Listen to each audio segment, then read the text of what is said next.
welcome back to an episode of Dear ABG, where we answer listener-submitted questions. If you don't know who we are ABG Asian Boss Girl, a podcast for the modern-day Asian American woman. My name is Mel. I'm Helen. And I'm Janet. All right, before we get to the listener-submitted questions, we're going to answer a question that we have for each other. All right, ladies, what is your biggest pet peeve? Okay, so I have two that comes to mind right now. One, so you know how in Asian households, a lot of people, we don't wear shoes inside, and especially during the summertime, our feet are exposed. So one of my pet peeves is when people flick their toes. What? Ew, really? You don't know this about me? I hate when people flick their toes. So who does that? People do that. Your body... Are you a toe flicker? She is. I am not a toe flicker. But your body sheds 30,000 to 40,000 cells a day. So when you do this, your cells are actually coming off of your skin, and when you flick your toes, your toe skin is coming off too. So that's one. Wait, how did this become a pet peeve? Like, did something, like, who did it in your life? I think something must have happened. Yeah. I think it might have been my sister, Annie. I don't know, Annie. She'll do it just to, mess with me these days, and she'll, flick her toes. Because now I can, crack my ankles, just old age. Yeah. So when I do that, she actually sees that as really annoying. So it's just pet peeving each other. And then she'll counter it with, flicking her freaking toes. I always learn something new every episode about someone. Please don't flick. No one has socks on right now. Oh my god. I hate wearing your toes socks. to yourself. Yeah. And my second one is something kind of similar. But it's when, say you're at a party, there's a bowl of chips. Okay, let me just show you. Someone eats a chip, eats it. You sprinkle your dust all over the chip bowl, in the bowl, or over someone's couch. Or if you go, yeah, why don't you use a napkin? Why don't you use a napkin? That also ticks me off. Wow. Those two are huge pet peeves. So dusting of particles, either from your hands or your toes. Helen is not into that. You know, it's really funny. So we saw the question beforehand, and I was like, Helen, do I do your pet peeve? She's like, I'm not gonna answer that. And I was like, damn, Mel, do you flick your? I don't think Mel. I'm not a toe flicker. I've never seen her dust her hands. But I think I might have, to be honest. The chip eater thing, I wouldn't be surprised if I did that. Do you know if you wipe your? You've done it a couple times. I'm just she probably would. That's why I'd ask her if I follow your pet peeve. All the inspiration for the answers to this question. I was literally driving and being like, damn it, if I fall into Helen's pet peeve, she still loves me regardless. Oh, that's family right there. Yeah. Sorry. That was flick my toes or something. No, don't. What's yours? Mine are probably pretty common ones. So I thought we were gonna get the same one for this answer, but one of my biggest pet peeves is slow walkers. And this is something because when I lived in cities where you're doing a lot of walking, but even in college, we went to UCSD and the campus is huge. So to get from class to class, sometimes you literally would. It was a thing where people were always late because you had to go across campus. So I was always power walking, and if people saying hi, I'm just nope, straight line. So I developed that habit into after when I moved into cities, and if I'm walking, if I'm behind someone, I literally will I'm usually a pretty polite person, but I will be that person that's or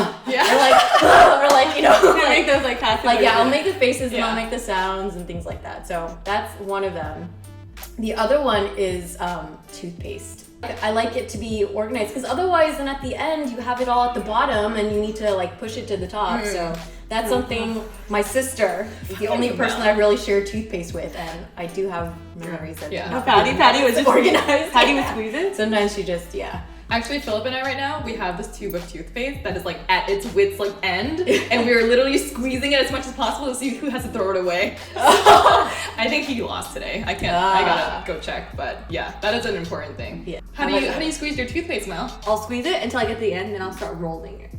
Oh, so you wait till the last minute to get. Is that okay? Is that okay? No, I like it. I thought you because anytime I go and use the toothpaste, I want it to be in an organized at the thing. Oh, fun fact. Okay, every time we go travel somewhere, these two always have to stay together because I'm staying with Philip, and you guys actually share the toothpaste. Because I always forget mine. Is this something that you've noticed as you've been traveling with this one? No, only because the travel toothpaste are yay big. But I know when Janet was describing, I was like, shit, I always use Janet's toothpaste. And I don't. It's not a huge pet. It's I think the walking one is much more that yeah. pisses me off. The toothpaste is kind of like a preference. It's not like a huge pet peeve. Mel just said I walk slow. I do. So sometimes when I'm walking, I'm like, dang, they walk really fast. Like when we walk to get Whole Foods for lunch, I'm like, oh man, they walk so fast. So my pet peeves, I think it's pretty simple. Or like, I think a lot of people have this, is like, I have this couple of friends who do this and really annoys me. I hate when I'm talking with someone and they don't make eye contact with me. Like I'm having a conversation with you, it's an intentional conversation. Because I'm really big on one-on-one time, so like one-on-one time is like talking like this, right? So I like people just maintain, okay, this is getting creepy, but maintaining eye contact is a huge thing. I have a friend that literally we'll be at lunch and she's like, oh yeah, and she'll be on her phone. I'm just like, oh, it's so annoying. Or like, let's say you call me and you're just distracted on the phone. I think it's one thing, it's like I call you out of the blue and you're like maybe cooking, because I know I call you guys are doing things. That's fine, because like I didn't plan it, but if you plan a call, you should be present for the call. Yeah. I don't want you to be like, oh, sorry babe, what's going on? And like you're talking to your other friend, I'm like, hello, like why'd you call me in the first place then? So that really annoys me. And I have a handful of friends that kind of do that. I'm just like, that's why I'm not talking to you sometimes. Damn, called you out. I know. You know who you are. Yeah, you people. You. Toothpaste non-rollers and toe flickers and all that and non-starers. Yeah. During conversation rollers. What was that? And my last one is I hate people don't say thank you. It's just so simple. Like I think like when you open the door, leave the door open for someone. A little simple thank you. It's all that matters, but you don't get that all the time. I'm just like, hello. What's the point of But that's it. Yours is all around like polite manners. Yeah. Even though I'm the most heavy offenders of both your pet peeves. So I don't know. Our first listener submitted question today comes from Vivian from Salt Lake, Utah. Vivian writes, I just graduated with my master's degree and will be headed into a career in healthcare consulting. In my past work experiences, I have often felt that my white peers and supervisors never expected much from me because I'm an Asian woman. That is, they thought I was just going to be quiet and submissive. This new job is heavily white, male-dominated in a corporate setting. How do I come across as someone of force without seeming too aggressive, unlikable? Thanks. Ooh. I think this one's tough, but Vivian, the way I read your question is there's a level of hesitancy you might feel, and I've been there completely at my corporate job. Like, I think maybe it's the Asian stereotype of being meek there, or like you're just dealing with imposter syndrome, like afraid to speak up. And so I always think about something my marketing director told me at that job. She was like, don't ask for permission, ask for forgiveness. And so I always think of that statement when I'm afraid to speak up or give my valid opinion. So that statement always gave me a little boost of confidence. So if you feel like what you have to say is valuable and your opinion is valid, just go ahead and speak up. I mean, yeah, no, I agree. I think, unfortunately, this is a question that we get a lot, and it's an experience that we've all had having worked in corporate. For me, I think it comes down to really playing up on your strengths and playing up on your personality so that they don't just see you as, your gender or your, ethnicity and play on these stereotypes and expectations of you. Rather, you're showing yourself as an individual. So as an example, I guess for me, I also went through this inner turmoil of these people look at me a certain way, and you can kind of like start perceiving it when someone is assuming things about you beforehand. And I think my like radar on that picked up super quick, and whenever that happened, I saw it more of like a challenge. Like, okay, challenge on. I know I have a good personality. I know I am a good conversationalist, so let me win you over with those two things. So I do think it takes a couple of iterations of having these types of conversations and understanding in your gut where you feel comfortable about and what you don't feel comfortable about talking to your coworkers about. And once you can, kind of refine the conversations you feel comfortable about, lean into that, because you'll be confident and your personality will shine versus this expectation of just what other people are putting onto you. Vivian, first of all, congrats on graduating and landing your first job. That's super awesome. And I think a healthcare consulting gig is a great way to start your career. Like the ladies echoed, I think this is a really unfortunate kind of perception that you have to walk into, but it is something that all three of us have dealt with. And one of the things that I think that I've heard Helen say in our past episodes is when you come into a situation like this, one of the best ways is to prove yourself first through your work. Like if you're afraid that people are going to look at you as young and like maybe not as competent, is to make sure that you know your stuff and that what you deliver speaks for itself and that is at the same level as your peers. So if they're looking at you like, oh, I question her ability, you're already going to combat that. Secondly, I think similar to what these two ladies have said, I think it's really important to showcase your personality. But I would also say, like, you don't have to push yourself to be the opposite of what they perceive you to be. For example, if they think you're a quiet, like more submissive person, my personality, I am more quiet. So it doesn't make sense for me to try to be that loud, boisterous person or to be dominating. But you need to make sure that your opinion is known so that you still have some sort of reputation. A suggestion I would give is try to challenge yourself to say at least one thing in every meeting. Even if it's just agreeing with something that's already been said, because what that means is you're starting to vocalize your opinion and they start to develop an understanding of like what you generally side with or what your perspective is. That's great advice. All right, our next question comes from Eileen from New York City. She says, "Hi ladies, I love the podcast and all the topics you guys have touched upon. I was wondering how you guys maintain individual friendships with each other while also maintaining a group friendship. How is the friendship dynamic between you guys? I've always heard the saying three's a crowd, but it doesn't seem that way with you guys because it never seems like one person is ever left out. Thank you." I think for me, what I've noticed about, I think our friendship is like really weird in that it balances it out so well in so many different areas of just like our personality and our like lifestyle and like everything. I think a value that the three of us uphold, and tell me if I'm wrong, is that we have a lot of respect for each other and a lot of care. And I do myself feel like the three of us gives it to the maximum amount that we can give to each other without having it skewed towards like one person or the other. So when you're giving like the maximum amount of respect and care as much as you can outwards, then you're not really picking and choosing, right? So I feel like that's why we work out so well, and that's why we're always like no one's left out or anything like that. And also just the balance of our personalities. Like Mel is definitely like the energy, and Janet gives me the balance because I need both. I can't have like one extreme or the other. So same. I really appreciate that. Yeah, that's a really good observation. I would say also what's helpful in balancing threes is to also nurture the one-on-ones. Because so we all balance each other out really interestingly in that the three of us together work well together, but also one-on-one we each have like a good solo, or like one-on-one we each have like really solid relationships. So like Helen and I love doing like physical activity stuff, so we'll take yoga together, we go hiking together. When we went to Europe, we both like museums, so we would go like to museum tours together. With Mel, we talk a lot about like dating because we share that kind of being single girls, and we'll do like date nights and she'll like cook for me. So I think it's having a lot of like fostering the one-on-one relationships just as much as you're fostering kind of the group relationship. Ooh, good answer. Yeah. I know what you're gonna say. Let me look real quick. Alright, to be honest, Janet pretty much said my answer. I'm really big on one-on-one quality time. She is, yeah. Like, within all my friend groups, I think one-on-one is just as important as your group dynamic. And so for me, it's about shelling out time for me and Janet and shelling out time for me and Helen. And I think you're Helen. Honestly, yeah. I think Janet nailed it when she said that, like, we have different interests. And Nailed it where?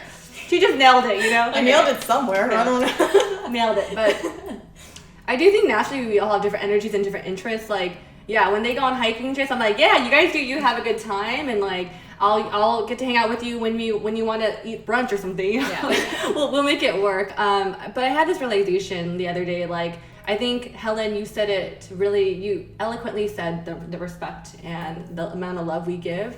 But I had this realization the other day. I think that our friendship kind of, to me, is becoming more like family. You know, I think we know each other so well now that, like, good and bad, been through so much together. It's like, regardless, we accept and love each other for whatever we bring to the table, whatever happens. So I feel like we got to a level of our friendship where it feels so strong that it does feel like a family type of love. Oh, yeah. That was a really good answer. Aw, thanks. I didn't write that one down. Okay, so now we have our listener submitted voicemail segment, and I will play that for you now. My question is how to get over when you've been ghosted, and especially when you thought that you and the other person were compatible, and also your do's and don'ts on the first date, as well as how fast you take it, the step from when you guys meet on the app to meeting in person. Like, how fast do you guys do that? All right, thanks, and I love you guys' podcast. Bye. Okay, so the question is ghosted, how to deal, the do's and don'ts on the first date, and how fast you go from dating app to meeting in person. That's a lot of questions. Dating questions. First of all, I feel you. I think dating on the apps nowadays, ghosting is a very popular thing that happens. I would say I've been ghosted myself, and I've been guilty of ghosting people as well. And sometimes it's like not on purpose. I think that sometimes just the frequency and schedules that pick up, it just kind of happens. I think though to deal, and it sucks when it's like someone you've had extensive conversation with and you felt like there was like a reciprocal like connection. I would say let yourself sulk. You got to get the anger and the sadness out, but don't let yourself stay in that state for too long. But you should get it out, because if you don't get it out and you're kind of like, I'm fine, I'll just move on to the next person, it's going to come out in some other way, or it'll come out later. So give yourself like a day, a week, whatever it is, to get like angry, to get sad, and then move on as quickly as you can. Start swiping more. It sounds like shitty, but kind of like they say, what was it in the Friends episode? The best way to get over someone is to get under someone else. Not literally, maybe, but just, you But the point is, the more that you start to have conversation with other potentials, the less you're going to be thinking about the other person, right? So to the second, I think I'm going to answer the third part first, which is how quickly do I try to meet up with someone? I try to meet up with them almost right away, or because of COVID times, at least. Janet,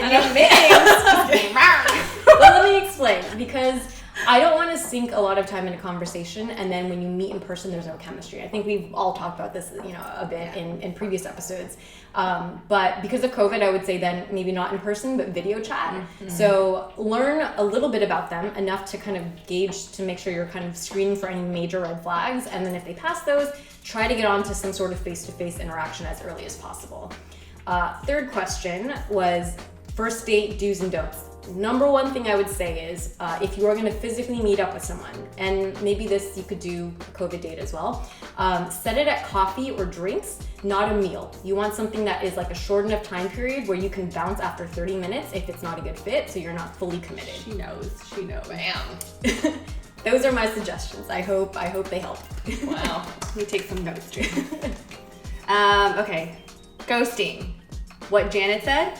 Also, now that I picked up on like talking on the dating apps, to be honest, I've been messaging more people.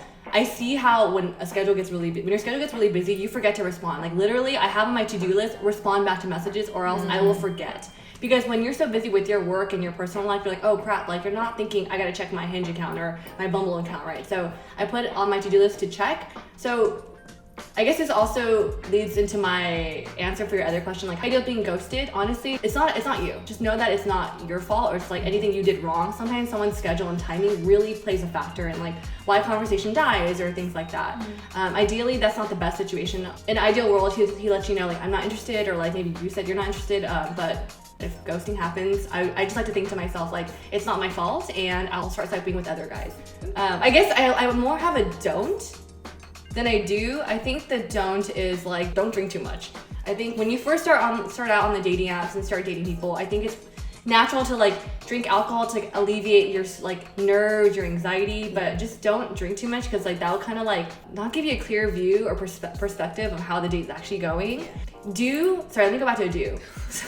I think ask yourself what you're really looking for. I think sometimes when I go for a date, I don't know, I literally have to sit there and be like, what matters to me? And I write down questions I want to ask, like intentional questions. So that's my do.